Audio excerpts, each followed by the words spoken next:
السلام علیکم، رابعل خوابوں کی کتابوں میں خوش آمدید۔ معصوم آنچل پارٹ 6۔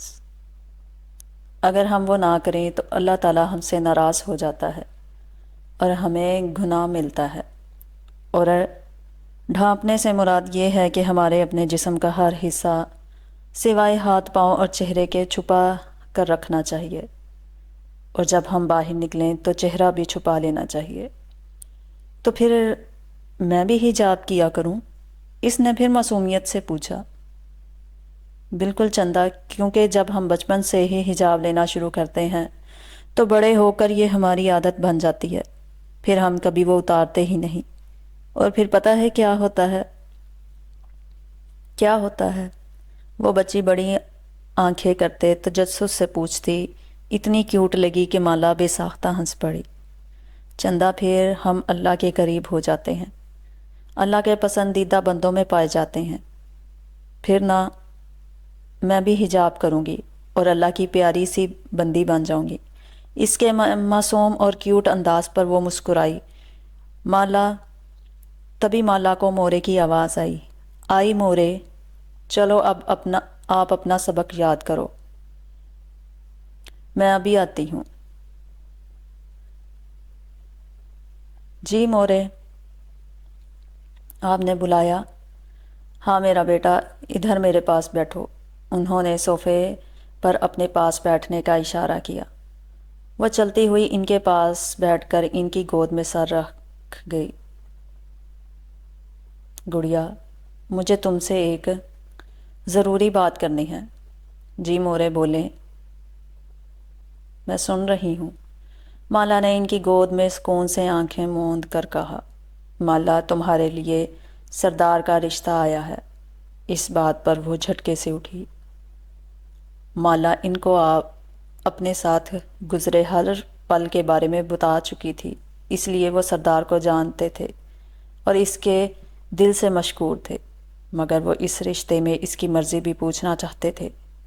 وہ آرش کو بھی بہت پسند کرتے تھے۔ اس نے اس مشکل وقت میں بھی اکیلا نہیں چھوڑا تھا، مگر وہ لڑکی والے تھے، کبھی اپنی ہی بیٹی کے متعلق اس سے بات نہیں کر سکتے تھے۔ سردار کا رشتہ؟ مالا نے بے یقینی سے پوچھا۔ ہاں بیٹا، ہمیں تو وہ بہت اچھا لگا، مگر ہم تم سے پوچھے بنا کوئی فیصلہ نہیں کریں گے۔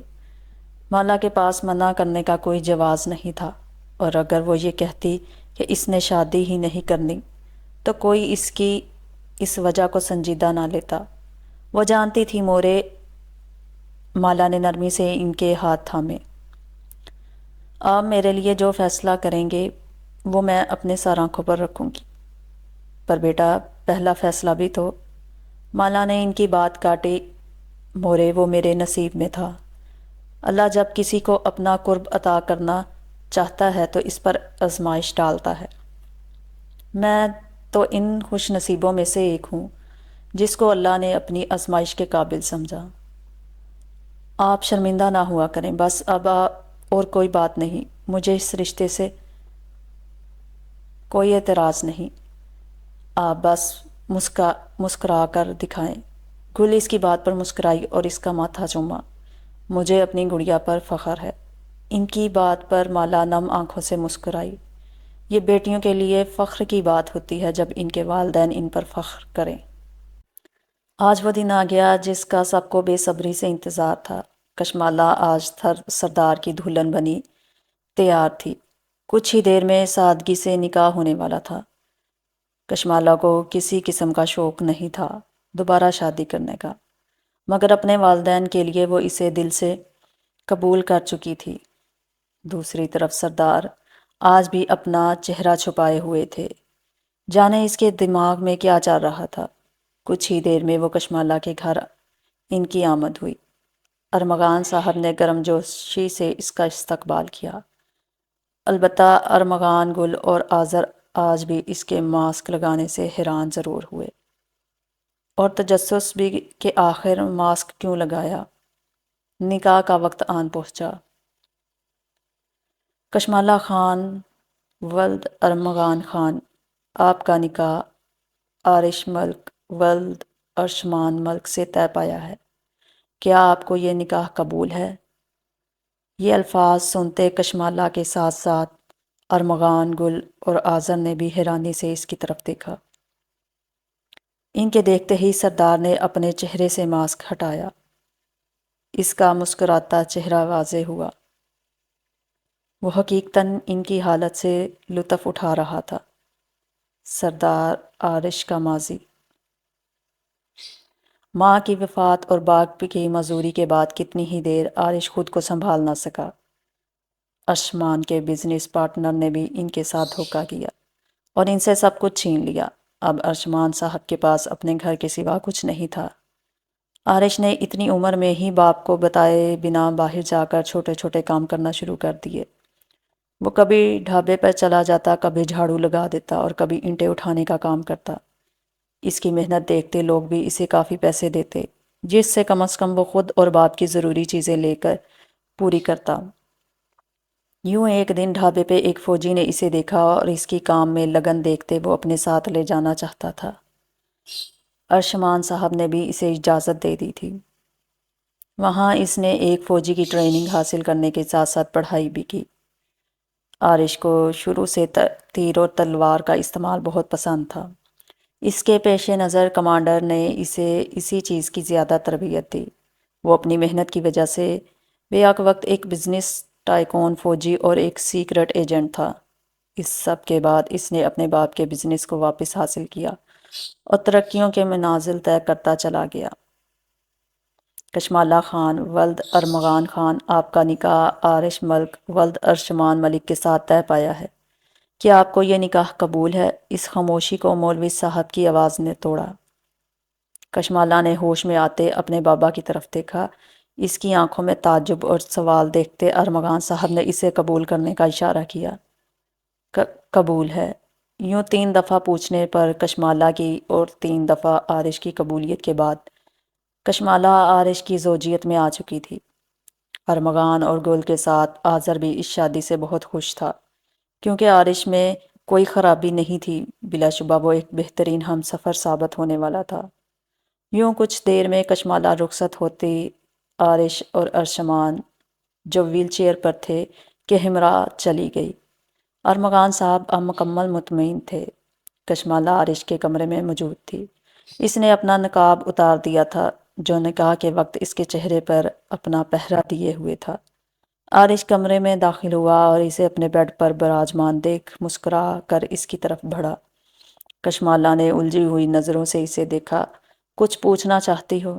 عارش نے اس کی آنکھوں میں الجھن دیکھتے سوال کیا۔ وہ آپ کو اس دن کیسے پتا چلا؟ کشمالہ اس روز کی بات کرنے لگی جس روز اس نے اس کی عزت کی حفاظت کی تھی۔ عارش مسکرا کر اس کے پاس بیٹھا اور بتاتا چلا گیا۔ ماضی۔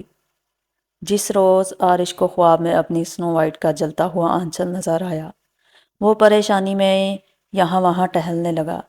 اچانک سے اسے اپنے کمانڈر سے ایک علاقے کا ایڈریس موصول ہوا اور ساتھ ہی کال آئی۔ السلام علیکم سر۔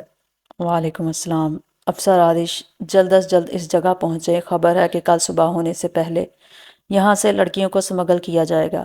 ہری اپ، اس کے کمانڈر نے حکم دیا۔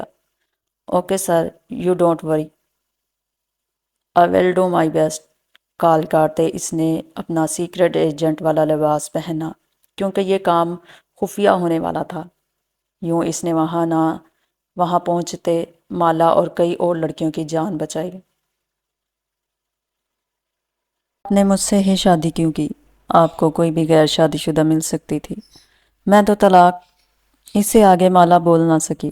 اس کے پیچھے بھی ایک دلچسپ کہانی ہے، عارش نے مسکراہٹ کے ساتھ جواب دیا۔ کیسی کہانی؟ مالا نے تعجب سے پوچھا۔ جاننا چاہتی ہو وہ دلچسپ کہانی کیا ہے؟ مالا نے سر اثبات میں ہلایا۔ عارش مسکرایا اور اسے کھڑا ہونے کا اشارہ کیا۔ مالا کھڑی ہوئی۔ آؤ میرے ساتھ۔ وہ اسے لیتا اپنے کمرے کے اندر ایک چھوٹے سے کمرے کی طرف بڑھ گیا۔ دروازہ کھولتے وہ داخل ہوا اور اسے بھی اندر آنے کا کہا۔ اندر داخل ہوتے جو مالا کو دیکھنے کو ملا وہ حیران رہ گئی، کیونکہ اندر ایک چھوٹی سی لڑکی کے ساتھ گول مٹول سے لڑکے کی تصاویر تھی۔ بھالو؟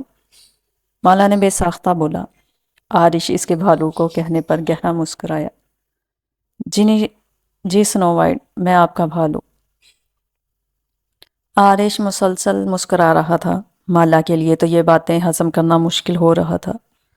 مگر آپ کو کیسے پتا چلا کہ میں ہی سنو وائٹ ہوں؟ میں نے تو کبھی اپنا چہرہ آپ کو نہیں دکھایا۔ آرش نے پھر بتانا شروع کیا۔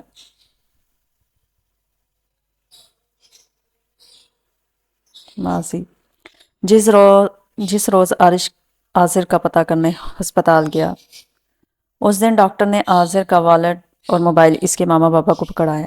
آرش نے غیر ارادی طور پر اس کا والٹ دیکھا، جہاں عاذر اور اس کی گڑیا کی تصاویر تھی۔ آرش ٹھٹکا۔ یہ تو بالکل سنو وائٹ جیسی لگ رہی ہے۔ آرش نے سوچا، انکل اگر آپ برا نہیں مانے تو میں آپ کی بیٹی کی بچپن کی تصویر دیکھ سکتا ہوں؟ ارمغان صاحب اس کے مطالبے پر کافی حیران ہوئے۔ پھر انہوں نے اپنے موبائل سے اس کے بچپن کی ایک تصویر دکھائی، جس میں مالا اسکول کی یونیفارم میں ہاتھ میں کپ پکڑے مسکرا رہی تھی۔ اسے دیکھتے آرش کی آنکھوں میں آنسو آ گئے۔ آخر اس کی تلاش ختم ہوئی، مگر ابھی بھی وہ مل کر بھی نہیں ملی تھی۔ مگر آرش اب خوش تھا کہ وہ اپنی منزل کے بہت قریب ہے۔ حال پر ایسے تو آپ کو صرف یہ پتا چلا کہ میں عاذر لالا کی بہن ہوں۔ آپ کو یہ کیسے پتا چلا کہ وہ بہن میں ہی ہوں جسے آپ نے بچایا؟ مالا ابھی بھی حیران تھی۔ صبر کر لو لڑکی، پہلے میری سن تو لو لڑکی، آرش نے کچھ شوخ لہجے میں کہا۔ مالا خاموشی سے سر جھکا گئی۔ مجھے اس روز پتا چلا جب تم نے اپنے لالا کے متعلق جاننے کے لیے کچھ اہم معلومات دی تھیں، جب تم نے عاذر اور ارمغان صاحب کا ذکر کیا۔ اس وقت میں حیران ہونے کے ساتھ ساتھ خوش بھی ہوا کہ اللہ نے آخرکار میری تلاش ختم کر دی۔ بس پھر مجھے تمہاری عدت ختم ہونے اور کچھ حالات ٹھیک ہونے کا انتظار تھا۔ 3 سال بعد ماں پیسے وہ پیسے مالا اور آرش ارمغان صاحب کے گھر کی دعوت سے واپس آ رہے تھے۔ سگنل پر رکتے ارسم مالا اور آرش کا بیٹا ایک فقیر کو دیکھتے ہوئے اس کی طرف اشارہ کرتے پیسے مانگنے لگا۔ آرش کبھی کسی فقیر کو خالی ہاتھ نہیں لوٹاتا تھا، یہی عادت ارسم میں بھی تھی۔ مالا اس کی توتلی زبان سے پیسے مانگتے دیکھ ہنسنے لگی۔ اچھا میرے شہزادے، ابھی دیتی ہوں۔ اوکے۔ پھر وہ تینوں گاڑی سے اترے۔ آرش نے ارسم کے ہاتھ میں کچھ پیسے پکڑائے۔ ارسم مالا کی گود میں تھا جس نے نقاب کیا تھا، وہ اسے لیتی اس فقیر کی طرف بڑھی۔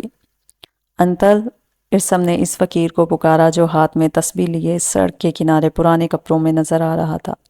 معصوم بچے کی آواز سنتے اس فقیر نے اپنا چہرہ اوپر اٹھایا۔ اس کا چہرہ دیکھتے مالا کے ساتھ ساتھ آرش کے پیروں تلے سے زمین کھسک گئی، کیونکہ وہ کوئی اور نہیں عاشر تھا۔ عاشر مالا کو اس کی آنکھوں سے ہی پہچان چکا تھا۔ باقی اس کے بیٹے کو دیکھ کر یقین ہو گیا کیونکہ وہ بالکل اپنی ماں جیسا تھا۔ عاشر نے فوراً اپنی نظریں جھکا لی۔ ماما نیچے۔ ارسم مالا سے نیچے اترنے کی ضد کرنے لگا۔ مالا نے عاشر کی طرف دیکھا۔ اس نے اشارے سے ارسم کو نیچے اتارنے کا کہا۔ ارسم نیچے اترتا عاشر کی طرف بڑھا۔ انتر لو یہ، ارسم نے پیسے آگے بڑھاتے ہوئے کہا۔ عاشر کی آنکھوں کے اس بچے کو دیکھتے پانی آ گیا۔ اگر وہ اپنے ہاتھوں اپنی زندگی تباہ نہ کرتا تو آج اس کا بھی اتنا پیارا بیٹا ہوتا یا کوئی گڑیا ہوتی۔ اس نے اس بچے کو گلے لگایا اور پھوٹ پھوٹ کر رونے لگا۔ انکل رو نہیں، ارسم نے اپنے چھوٹے چھوٹے ہاتھوں سے اس کے آنسو صاف کرتے ہوئے کہا۔ یہ دیکھتے مالا کی آنکھ سے بھی آنسو نکل کر اس کے نقاب میں جذب ہوا۔ عاشر نے اس کے ننھے ہاتھوں کو اپنے لبوں سے لگایا اور ارسم کو خود سے دور کیا۔ ارسم مالا کی گود میں واپس آیا۔ عاشر نے چہرہ جھکائے مالا کے آگے ہاتھ جوڑ دیے۔ مجھے معاف کر دینا، میں بہت برا ہوں، میں نے بہت غلط کیا تمہارے ساتھ۔ مالا اپنا چہرہ نفی میں ہلانے لگی۔ اس نے تو اسی روز معاف کر دیا تھا جب اس کی شادی آرش سے ہوئی تھی۔ آرش نے آگے بڑھتے اس کے ہاتھوں کو پکڑ لیا۔ تمہیں اپنی غلطی کا احساس ہے، یہی بہت ہے ہمارے لیے۔ وہ بہت دیر پہلے تمہیں معاف کر چکی ہے، آرش نے مالا کی طرف اشارہ کرتے کہا۔ عاشر کا رونا ابھی بھی بند نہیں ہوا تھا۔ چلو اٹھو، اب تم ہمارے ساتھ جا رہے ہو۔ اس کی بات سنتے عاشر نے جھٹکے سے سر اٹھایا۔ اور ساتھ نفی میں ہلانے لگا۔ عارش نے سوالیہ نظروں سے مالا کو دیکھا۔ مالا اس کی بات سمجھتے سر ہاں میں ہلانے لگی۔ نہیں، میں نہیں جاؤں گا، مجھے سزا ملنی چاہیے۔ عاشر نے جانے سے منع کیا۔ میں نے کہا نا، تم ہمارے ساتھ چل رہے ہو، بے شک معاف کرنے والا بہت بڑا ہوتا ہے۔ مالا نے کبھی اللہ سے شکوہ نہیں کیا تھا، نہ کسی کو بد دعا دی تھی۔ وہ اسے اپنی قسمت کا لکھا سمجھ کر قبول کر چکی تھی، اور جو لوگ اللہ کے فیصلے قبول کر لیتے ہیں ان کے دل سکون میں رہتے ہیں، ان کی بے چینیاں ختم ہو جاتی ہیں۔ پھر عارش اسے زبردستی اپنے ساتھ گھر لے آیا تھا۔ ضروری نہیں کہ اگر کوئی ہمارے ساتھ برا کرے تو اسے بد دعائیں دی جائیں یا اس سے انتقام کی خواہش کی جائے۔ اسی وقت کے لیے تو اللہ آزماتا ہے۔ جو لوگ اپنے فیصلے اللہ پر چھوڑ دیتے ہیں، اللہ خود ہی انہیں انصاف دلاتا ہے۔ بے شک اللہ بڑا منصف ہے۔